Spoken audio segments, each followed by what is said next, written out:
give you a cue when you have 2 left and then 1 left, okay? By the way, your group's Thank you. It's a hard room to sing in. It's really bad, but I was proud of it. It's nice to have the opportunity to have that audience. Yeah. I enjoyed this presentation. It makes me feel humble about what I do every day. I know. I'm not saving any lines. Dr. Hooper, whenever you're ready. So I'm Randy Hooper. I'm the Director of Choirs and Vocal Activities here in the university. So I have 3 different budgets that I'm defending today. So the first one is the music theater budget. We started this program 4 years ago. I've been here 8 years. One of the things that music majors do is perform. And we did not have an outlet for that when I got here. So 4 years ago, we collaborated actually with the theater department and did a production of Kiss Me Kate. And you all supported that production and have been doing that ever since. So the summary is this budget just basically supports that production. We do 1 main stage production a year. We try to do a musical 1 year and an opera 1 year. Last year we did How to Succeed in Business. This year we're actually doing 2 one-act operas. There's a Mozart 1-act Singspiel, which has some speaking in it, and then we're doing a Donizetti opera, which has recitative, where they sing all the dialogue. So the budget request is just really to support that whole thing, and that benefits our music majors as part of their experience of being a music major. It benefits our music education majors for their performance experience, and when they go out and teach, they will be responsible for putting on productions like this. But it also benefits our community. We're an underserved arts community in Northeast Texas, and so as the community then can enjoy this production, and our student body can be exposed to opera and musical theater without having to drive 60 miles to Dallas.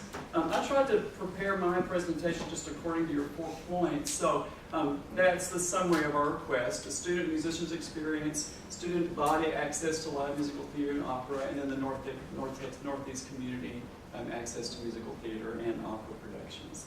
And then the mission, I went to look at our mission statement. I can be honest with you, I've never read it until I was preparing this presentation. So I tried to draw out some key points of the mission statement, and one of the sentences in the first part is to engage in creative discovery, and that's what we do in the music department. We are a creative outlet, and we encourage our students to think creatively and find creative solutions to problems, and that carries over into everything they do in their life. So anybody that's involved in music becomes, I think, a more critical thinker. And then our students are encouraged to be a part of an interconnected and dynamic world, which is part of our mission. In music, we can take ourselves to a new world, like in an opera, and we can experience, when they're singing, one of the operas they're singing is in Italian. So they can experience that opera the way it was originally intended when Donizetti wrote it. Those people that many years ago sang the same thing that we're singing today. We have different costumes maybe, we're in a different situation, but we're experiencing that same world. So I think that's how we support this specific mission. And then just a summary of the budget. The budget, we would not be able to do this production without a budget support from you all, and we've been very thankful that you've been very generous to us. The biggest expense is the orchestra. We don't have a string program in our department, so we have to hire professionals to come. And that means, at a minimum, they come for what we call a Sitzprobe, which is called sit and sing. So we sing through the opera with them playing. Then they have 2 dress rehearsals, and we do the production. The Dallas Opera rehearses many months before they play a production. We don't have that luxury. And then our student musicians, the winds and percussion, we pay them a small stipend to participate in the orchestra because it is above and beyond what they're expected to do as a student. So the orchestra this year, our orchestra is very expensive. It's $20,000 for the orchestra, and our budget is $30,000. So then comes building the set. We have to hire a rehearsal accompanist to get all the rehearsals. In some productions, we hire a choreographer.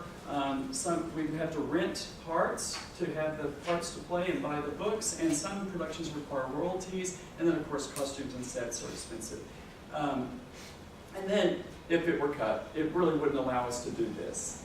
This is a valuable experience for our students, our student body, and our community, and if we didn't have the support of the student service fees, we wouldn't be able to do that. And I know you've got a real tight budget this year, and we work within the constraints of what we're given.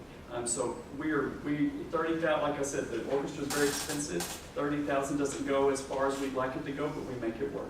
And we do get a little revenue from ticket sales to help us make that overage when we spend a little bit more. So just basically, if we cut the fund, the opera, and the musical in our department would go away. So that's my presentation. I'm ready. Okay, let's do a Q&A. Yes, sir. So, starting off, Dr. Hooper, you mentioned revenue. How much revenue do you generate off ticket sales? You know, I don't have a good number on that because I'm not the one responsible for that. But it's probably in the low thousands that we actually get from ticket sales. I would guess somewhere between $2,000 to $3,000 comes in ticket sales. And that, the director of the opera is Dr. Jennifer Glidden, and she includes an estimate on ticket sales in her budget. So we hope that we make whatever it is that she's estimated. Yes? You also mentioned that the final item of the proposed budget is an opening night gala reception for your patrons. What tiers do you have for your patrons? How much are they donating per tier? None. If not, then how do you attribute the title patrons to them? That's a good idea. We consider our patrons the community members that support us as a department that come to our events. Some of them do financially support us in other ways in the department, but we don't ask them to actually give us a financial support for this event. This is just an opening night, thanking them for coming to the gala and having a time to have a reception and meet the actors. So if you weren't allotted the full amount, would that be something That you would be might something we consider? would cut, yes.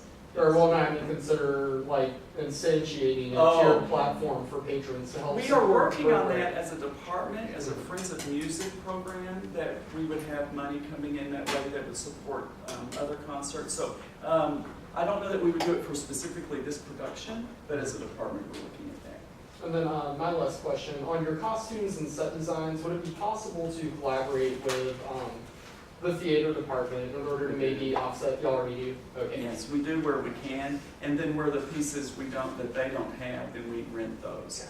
We just don't have, now, in the theater department, they have the students that do this, and it's part of their service, and so they create costumes for each production. We just don't have the student support to be able to do that. So where we don't have pre-made costumes, we rent them. And that's not the biggest expense we incur this year. Good. Any other questions? Any other questions for Dr. Hooper? Yes. What's the average attendance? We do the show 4 nights in Ferguson, 3 nights in one day, and we probably have 200 to 300 each performance. Any other questions for musical theater? And again, great job yesterday. Thank you so much. Thank you. The choir really enjoys singing at that event. Okay, you want to shift that to your next one? I will. Okay, let me get